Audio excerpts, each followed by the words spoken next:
Today, I have an opportunity to speak with two individuals who have created a beautiful organization. Tamara Ramirez is an advocate for healing and hope. Tamara brings her years as a hospice nurse, caring for those dealing with grief, suffering, and death, as she seeks to create restorative spaces for healthcare professionals by reminding them of their true purpose in life. Phyllis Morton is a lifelong nurse and spiritual director. Phyllis has woven together decades of healthcare experience with her passion for nurturing the soul. Through retreats, coaching, and mission work, she walks beside others, especially those in healthcare, helping them find restoration, meaning, and joy in their calling. Together, they've created Code U. Code U is a nonprofit organization offering holistic, spiritually grounded retreats, virtual gatherings, and coaching designed to renew and support the emotional, spiritual, and physical well-being of nurses facing burnout, compassion fatigue, and moral injury. What inspired you to begin this work, or what need were you responding to?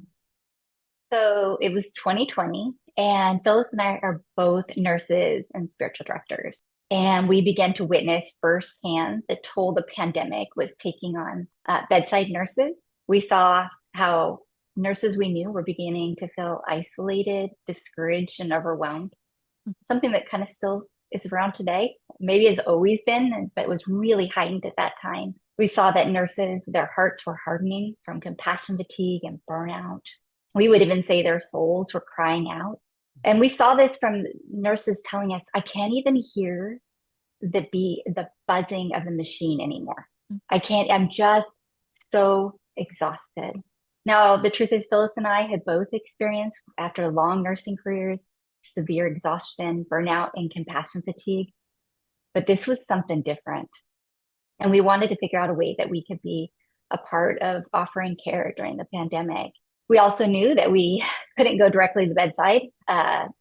We didn't quite have the skills. They didn't really want us there anymore, I'm sure. We were not it had been a while since we were bedside nurse, but we could offer care, we knew, in another way. So we began connecting with nurses one-on-one. We did this through spiritual direction, which is a way of just sitting with people as they work things out with God, or maybe their own purpose and meaning.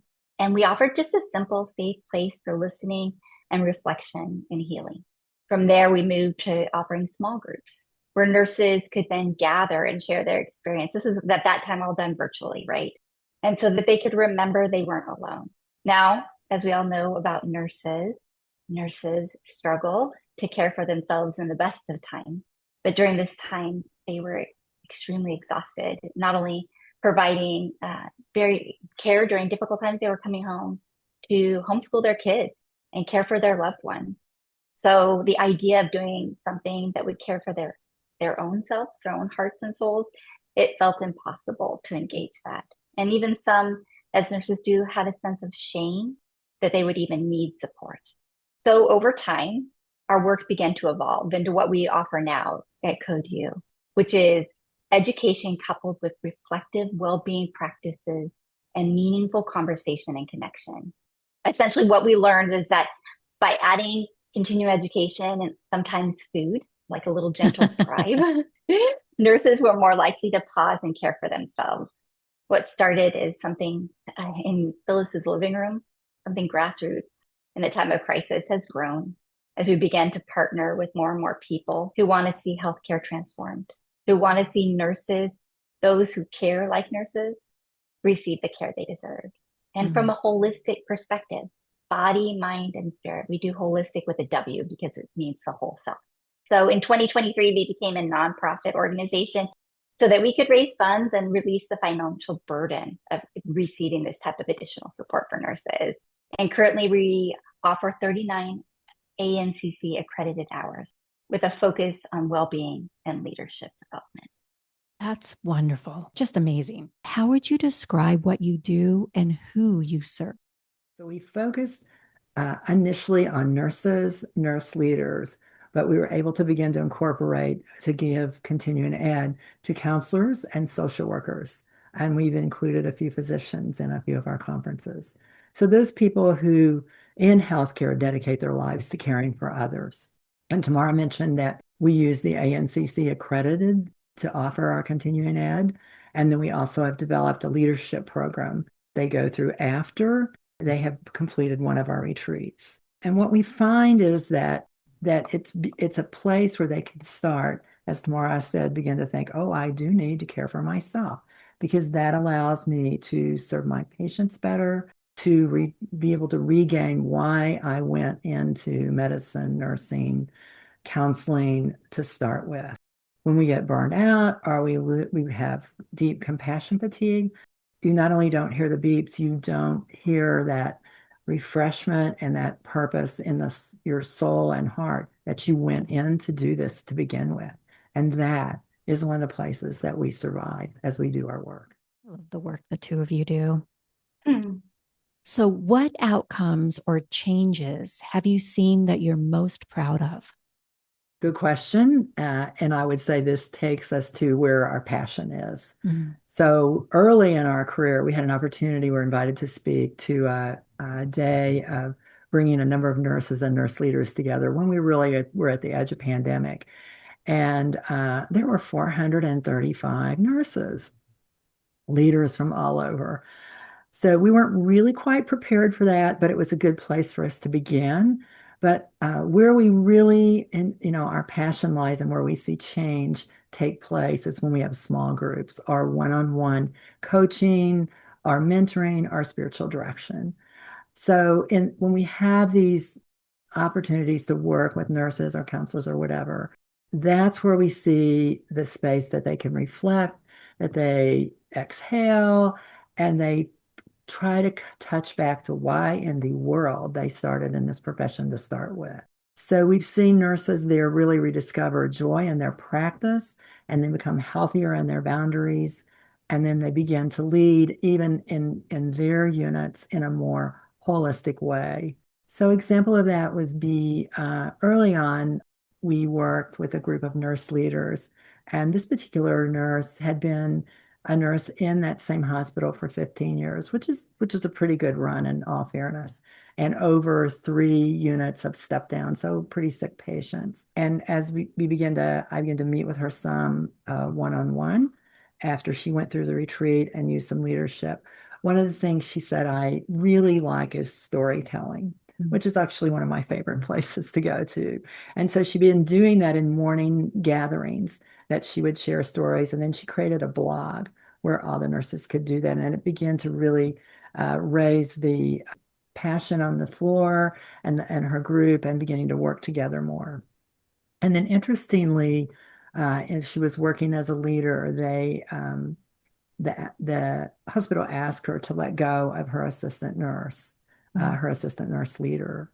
And that was a very big place for her in moral injury and draining. And so when she refused and they were like, well, you have to do something different. So I walked with her in both spiritual direction and in leadership through that. It was a little transition space there, but she began working and teaching in a nursing school that was connected with the hospital. And man, I watched her passion rise again. It was very powerful, and we still meet. We talk about different things, but it's a joy to see her incorporate some of the practices and things we did in Code U with her young student. Then we're proud of that. As you should be, yes. So, when you speak directly to those you seek to serve, what do you most wish to say, or how do you most wish to impact them? So, what we would really want nurses and really any healthcare professional to know is that they're holistic, their body, mind, and spirit well-being matters. I think they know it here, but it doesn't come to here and move into action. We want nurses to know on a core level that you are more than your role or the shift you're working or whatever you're writing, that even you are more than a caretaker, that you're a whole person with a heart that deserves care. There is a study out there showing that 40% of nurses have experienced trauma, and it impacts the way in which they engage care in caring for others and in caring for themselves. So they deny themselves quite often the care they deserve. So our message is caring for yourself is not selfish. I don't think that's something new, right? That's not something new. That's probably maybe new since the pandemic, but caring for yourself is not selfish. It's honestly the only way we can continue to do work. It is the only way that we can continue to be the type of nurse we want to be. We want nurses to know that they are seen, supported, and empowered to lead about change from a place of wholeness. That's really that is vital to us, body, mind, and spirit, that they can move forward, all aspects of themselves cared for. Love that. What's your vision or hope for what's next? Oh, we dream, don't we? Because there is like that is hope, right? That's what's going to move us forward, Yeah. even when we hit the bumps. But our vision comes from that holistically empowered nurse, that one that truly knows the value of their own self-care. So our vision is a healthcare culture where caring for the caregiver is the norm, not the exception. We hope to see holistic well-being integrated into every stage of the nursing professional development, from beginning, nursing school, nursing education, to leadership development, to onboarding and that mentoring relationship. That it would be just as vital as making sure that you know how to take your vital signs or start an IV, that this is such that level of value. To do this, we aim to seek to reach partners with the same vision like y'all. And we do this by trying to partner with organizations like nursing schools and healthcare systems, continuing to strengthen our movement, right? To strengthen our movement toward empowered, sustainable, and compassionate care. So that is our true hope and vision. Are you seeing this happen? Are you seeing those sparks of we touched somebody there and there's that ripple effect? Or are you seeing hope? Yeah, I do think we do. Even in our retreats, I don't think we've kind of dug in too much on our retreats. Their retreat, a half-day retreat with 60 hours accompanied, but just that the people know they're not alone and people they can turn to long term. I think even with Phyllis's story of Nancy, right? Coming in, she came in essentially with her hair on fire to one-on-one meeting with Phyllis for the first time. We brought her into the retreat and she brought two of her nurses she was developing that were she was mentoring with her to the retreat. And they began to incorporate some of the practices in their hospital setting. Now the system was hard and it was kind of working against them a little bit. And so that's when we decided to bring in the leadership course. We thought, okay, how can we empower these leaders to continue on and bring culture shift from this really holistic space? And Nancy was a part of that. Now, she didn't. One of the things we have to realize is that we can't always keep people in their specific job because sometimes environments are not healthy. But if we can see nurses stay in nursing and transition, and which is exactly what Nancy did. She transitioned to become a nursing professor. And she's using these same skills of storytelling. They do like a care plan, a well-being spiritual care plan for her students before they graduate. So she's incorporating these things into the lives of new nurses. So in that way, that's what is really beautiful to see. Because we know we can get on a stage and inspire people, but it's the deep that deep one-on-one or small group transformation over time that might make the long-term difference. Or maybe just coupled with the big stuff. Yeah. Yeah. The little things can make a difference. Which people or organizations have most strengthened your efforts? And who do you see as potential key partners moving forward? How do these connections expand your impact or possibilities? So we began to learn early that while the retreats and the things that we did were our passion, we learned that we were going to have to expand in order to expand our network and our partnership. And I think we began to seek people that had some vision that was similar to ours. And that came pretty easily as the nursing force really began to decrease and many nurses left. 60% of new nurses left nursing in 2 years. So there was a big push all through the system to begin to look at how can we care for those who are caring for others. We've connected with the university here. We've connected with a university that's about an hour from us called Shriners and their dean, and as well as with a hospital up there. Also, our big grocery here is called HEB, and they've offered funding for us for food. And then we've also had an opportunity to work with every state has a nursing organization, and ours is, of course, Texas Nursing Association. We've been invited to present some of our research there as well as speak, along with honorary nursing society called Sigma Theta Tau. And we're actually going to be going again to them and presenting some of our pieces of our retreat. The other place that's become significant in the last few years is the push for hospitals to get the magnet status, which is around caring for their people. And we have helped one HCA hospital support their journey in achieving that. So the collaborations have really shown us that it's possible for healthcare organizations to commit to caring for their caregivers as part of professional excellence. And while we didn't start that, we were able to help some other organizations move toward that. So, and then we've had some individual champions through a dean up at the Shriners University and Alamo College, both places they're training nurses who believe in our mission and are offering us opportunities to come in and do some preventative work before they go out into the world to really begin their career on their own.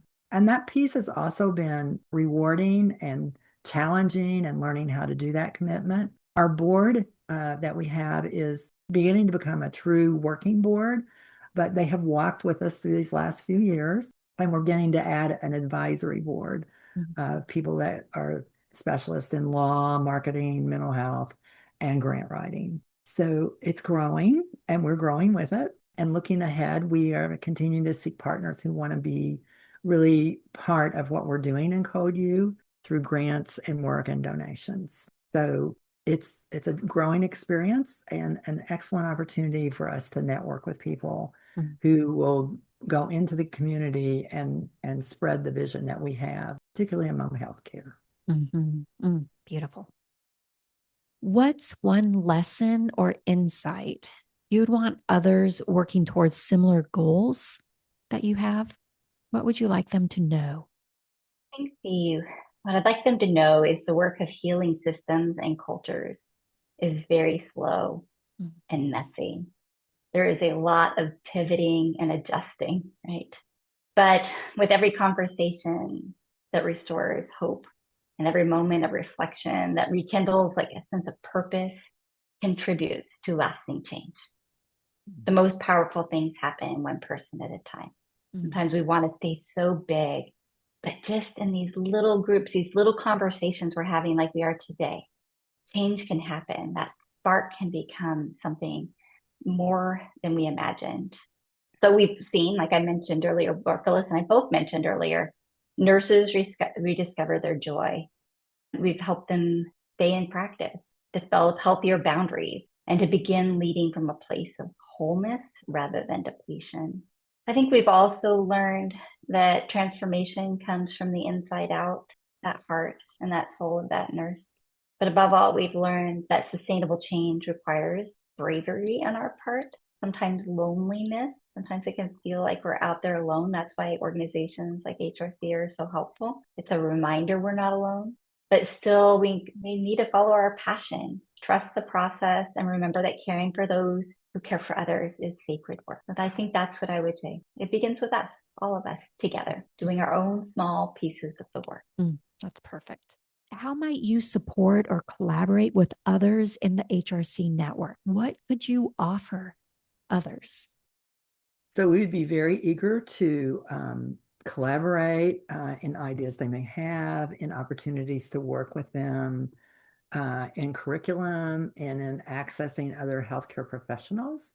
We've just begun a new experience of doing that with a group called Stress Pal, which offers a curriculum specifically for healthcare workers that they can take with them. It's on a Zoom, and they can take with them for 3 months and even longer if they choose. It's a group of activities and way of thinking that they can use in stress. And we're getting ready to start with nursing students where we'll do that with them in a cohort meeting once a month.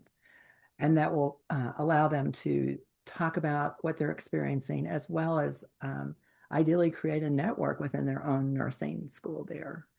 So we would welcome those opportunities. We welcome an opportunity to co-create training programs, continue and add and facilitate places for reflective spaces for leadership teams and caregivers in transition. One of the things that we can offer is that we do have well-being courses Yes. that are ANCC accredited and that can be utilized by an organization who is working on their magnet status, specifically the Pathways to Excellence, that new well-being component. So we have been a part of that in the past, and it is something that we're really looking to expand into. And then the second piece is ask for what you need. What support, connections, or resources might help you move forward? Yeah, so we need, or we're seeking partners to expand access, I think, like many people are.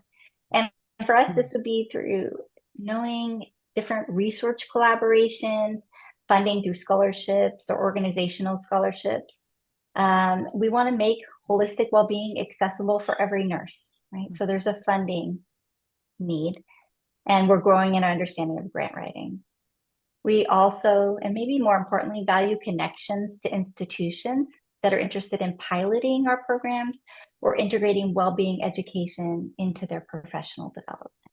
Really, we just would love to collaborate, give what we can, and I think receive what is available. I think that is our main desire.